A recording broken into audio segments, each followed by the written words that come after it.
Alors, salut chers frères et sœurs, que le nom du Seigneur vraiment soit béni en ce jour pour tout ce qu'il a fait à la croix de Golgotha pour nous, le prix que Jésus a payé, nos dettes que Jésus a payées, afin qu'aujourd'hui nous soyons libres, que son nom soit béni. J'aimerais en ce jour apporter une petite exhortation qui m'a beaucoup fait du bien et je pense que te ferait aussi vraiment du bien. Que le Seigneur nous bénisse et que son nom soit glorifié. Alors, notre méditation se trouve dans le livre de Luc, chapitre 22. Luc, chapitre 22, à partir du verset 14 et à 20. Alors, j'ai dit la parole. L'heure étant venue, il se mit à table et les apôtres avec lui.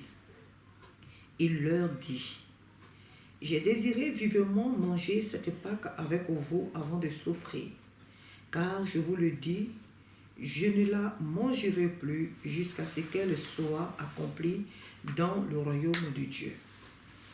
Et ayant pris une coupe et rendu grâce, il dit: prenez cette coupe et distribuez-la entre vous, car je vous le dis, je ne boirai plus désormais du fruit de la vigne jusqu'à ce que le royaume de Dieu soit venu.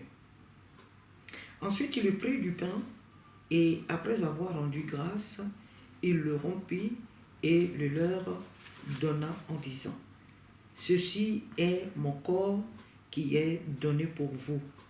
Faites ceci en mémoire de moi. Il prit de même la coupe après le souper et la leur donnant en disant: cette coupe est la nouvelle alliance en mon sang qui est répandu pour vous. Amen. Donc, cette exhortation nous parle ici de la Sainte Seine. La Sainte Seine, lorsque Jésus, avant de souffrir, nous, à notre place, la parole de Dieu dit que Jésus, dans la chambre haute, il était avec ses disciples. Et la Bible nous parle ici dans ce texte de l'heure. L'heure étant venue. L'heure étant venue, une scène va se produire. C'est la scène de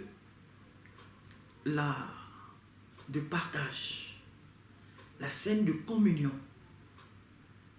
la scène de restauration, la scène qui est d'un passage à un autre. La parole de Dieu nous dit que Jésus a dit deux phrases, moi personnellement, qui m'ont fait du bien, deux mots ici que je retiens. La Bible dit, l'heure d'abord étant venue, et ensuite la deuxième phrase, c'est que Jésus dit, faites ceci en mémoire de moi. Pourquoi la Sainte Seine? La Sainte Seine que nous prenons tous les dimanches, et pour certains, pour d'autres, je dirais, qu'ils le prennent à chaque fois qu'ils se réunissent, parce que normalement, c'est ce que Jésus nous a recommandé. La Sainte Seine n'est pas donnée que les dimanches. Elle ne devait pas être prise que les dimanches. Mais chaque fois que nous nous réunissons, c'est-à-dire que ce soit les dimanches, pendant les cellules, nos réunions de prière, les veillées de prière, Jésus dit chaque fois que vous vous réunissez, elle n'est pas seulement donnée que le dimanche. Bon, on a grandi dans cette mentalité-là qu'elle doit être prise que les dimanches parce que ceux qui nous l'ont enseigné se disent peut-être que dimanche, c'est là que tout le monde est là, les gens ne travaillent pas et donc la majorité est là le dimanche pour pouvoir participer. Parce que dans la semaine, tout le monde, la plupart des personnes travaillent. Ce n'est pas de cela que le Seigneur veut m'amener en cet instant de partager, sinon de parler avec vous. L'heure, d'abord, je voudrais parler un peu de l'heure. L'heure étant venue. L'heure étant venue. L'heure étant venue, ce qui signifie que tout ce que notre Dieu a fait, tout ce que Jésus a fait sur la terre, il l'a fait pendant un temps bien précis. Jésus est venu sur la terre et de sa naissance jusqu'à ces instants, nous avons bien constaté qu'il a fait chaque chose à son heure. nous voyons un peu avec sa mère aux noces de Cana, quand sa mère va le presser de pouvoir faire quelque chose, parce qu'elle savait de quoi son fils était capable. Lorsque le vin manqua, elle pressa son fils de pouvoir réagir. Et Jésus va dire à sa mère, mon heure n'est pas encore arrivée. Je donnerai que cet exemple. Mais même encore, je vais aller plus loin. Nous voyons aussi la situation avec Lazare, où on annonce à Jésus que Lazare était mourant. Jésus, au moment où Lazare était malade, Jésus n'a pas fait cas de la situation. Mais il était loin. Et il avait attendu jusqu'à ce que Lazare, même après sa mort, qu'il soit enterré, et que quelques jours, Jésus soit venu pour pouvoir faire ce que tous nous savons. Donc, pour dire que Dieu fait chaque chose à son heure. Il y a peut-être une situation que tu traverses. Il y a des difficultés que tu traverses dans ta vie et tu te dis, mais où est ce Dieu que je sers, ce Dieu pour lequel je me plie en quatre? Où est-ce qu'il est? Tous mes camarades dans l'église sont mariés. Pourquoi pas moi? Tous mes amis travaillent. Pourquoi moi je dépose mes CV partout et jusqu'à aujourd'hui je n'ai pas le travail? Pourquoi jusqu'à ce âge-là je dois encore dormir dans le salon de quelqu'un? Tu te poses beaucoup de questions. Mais n'oublie pas, mon frère, ma soeur, que Dieu fait chaque chose en son temps. Il a une heure précise à laquelle il se manifeste dans la vie de chacun de nous. Il y a le fait qu'il veille sur nous, qu'il nous a donné la vie, la paix, la joie. Mais il y a des éléments pour lesquels Dieu va agir selon le temps que lui, il a marqué.